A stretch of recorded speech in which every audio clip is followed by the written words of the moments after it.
Assalamualaikum warahmatullahi wabarakatuh. Salam bahagia, jangan lupa berkarya. Bersama Marjan Miharja SHMH, dosen Sekolah Tinggi Ilmu Hukum IBLAM. Hari ini kita akan membahas topik selanjutnya mengenai pembagian hukum.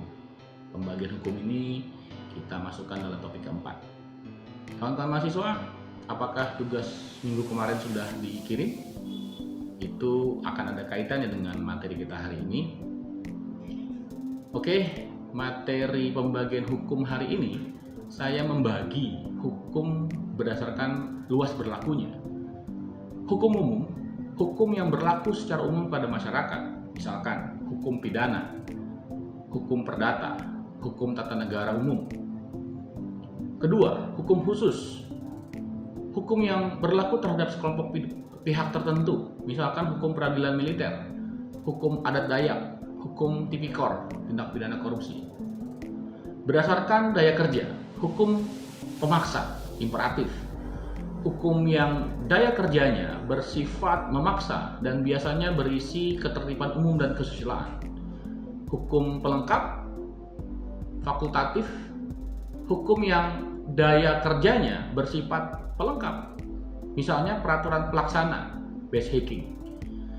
Berdasarkan fungsi, hukum material, hukum yang mengatur hubungan antara anggota masyarakat dengan kelompok, maupun anggota masyarakat dengan negara, misalkan undang-undang perkawinan. Hukum formil, ini dalam berdasarkan fungsinya masih, hukum yang mengatur tata cara penegakan hukum material, misalnya tentang tata cara penuntutan dalam hukum pidana atau proses beracara di Mahkamah Konstitusi.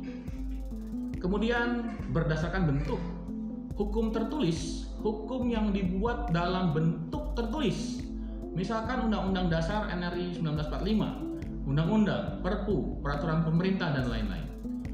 Kedua, hukum tidak tertulis, hukum yang dibuat dalam bentuk tidak tertulis, misalkan hukum adat, perjanjian tidak tertulis, dan lain-lain sebagainya.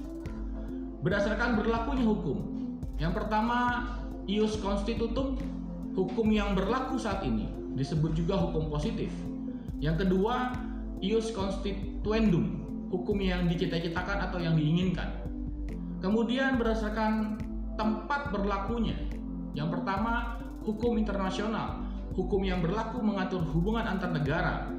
Kedua, hukum asing, hukum yang berlaku di wilayah negara lain. Hukum nasional, hukum yang berlaku di wilayah sebuah negara Indonesia misalnya. Hukum lokal, hukum yang berlaku pada sebuah daerah tertentu, hukum adat tertentu, hukum Dayak, dan sebagainya. Berdasarkan isi, hukum publik, aturan hukum yang mengatur kepentingan umum. Tata negara, hukum pidana. Yang kedua, hukum privat, aturan hukum yang mengatur kepentingan perseorangan, hukum perdata, hukum dagang, hukum waris. Kawan-kawan, demikian pembagian hukum yang bisa saya sampaikan pada pertemuan kita hari ini. Kawan-kawan bisa membaca lebih lanjut di buku yang saya tulis, Pengantar Hukum Indonesia, terkait diantaranya tentang pembagian hukum berdasarkan sumbernya, pembagian hukum berdasarkan cara mempertahankannya. Demikian yang bisa saya sampaikan. Assalamualaikum warahmatullahi wabarakatuh. Salam bahagia dan jangan lupa berkarya.